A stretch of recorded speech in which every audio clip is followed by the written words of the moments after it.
జాషువా గారి కవిత్వం కేవలం పద్య రచన కాదు, అది సమాజ చరిత్ర. ఆయన ప్రతి పద్యం వెనుక ఒక నినాదం, ప్రతి అక్షరం వెనుక ఒక చరిత్ర ఉంది. ఇలాంటి మహానుభావుడిని స్మరించుకోవడం మనందరి అదృష్టం.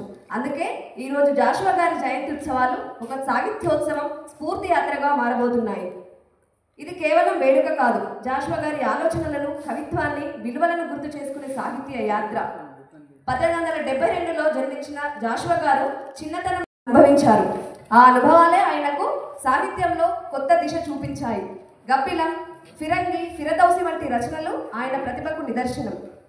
ఆయన కవిత్వంలో మానవత్వం, స్వాతంత్రవాదం, సమానత్వం ప్రతిధ్వనిస్తాయి.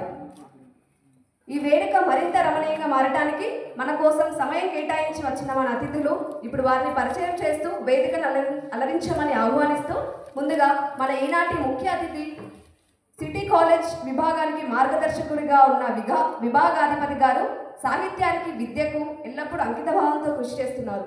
విద్యార్థుల్లో తెలుగు పట్ల మమకారం పెంపొందించడమే కాక జాషువా గారి లాంటి మహాకవుల ఆలోచనలను యువతరానికి పరిచయం చేయడంలో ఆయన పాత్ర అమూల్యం.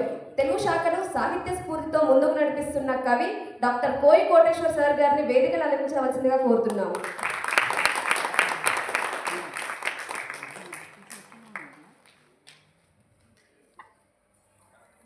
బిఎస్ఎఫ్ ప్రెసిడెంట్ అంజయ్యను సార్కి పుష్పగుచ్చం అందించాల్సిందిగా కోరుతున్నాను.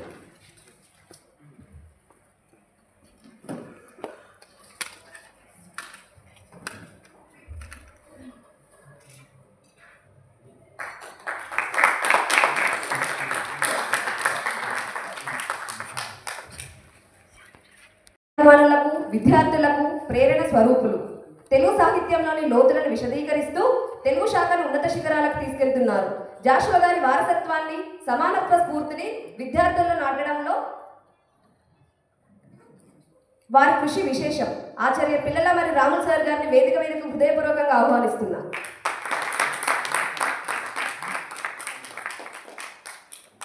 శ్యామన్న పిహెచ్డి స్కాలర్ సార్కి పుష్పగుచ్చం అందించవలసిందిగా కోరుతున్నాను.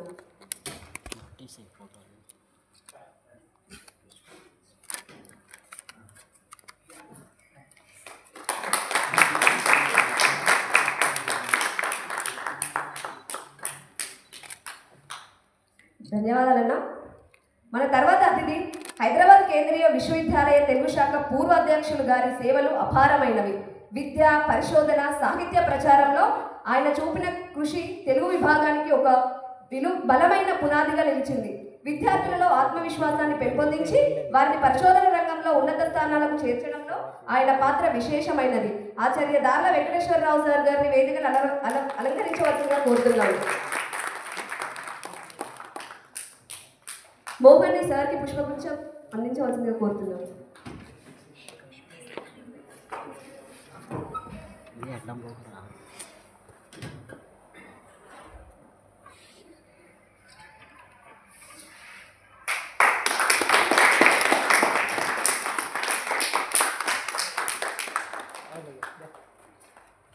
ధన్యవాదాలు మోహన్.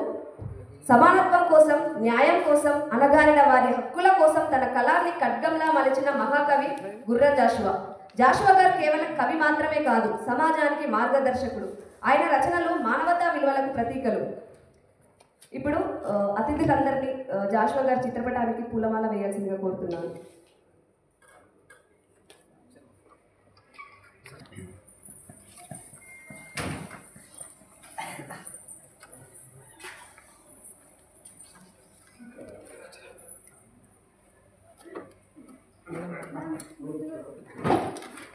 మేడం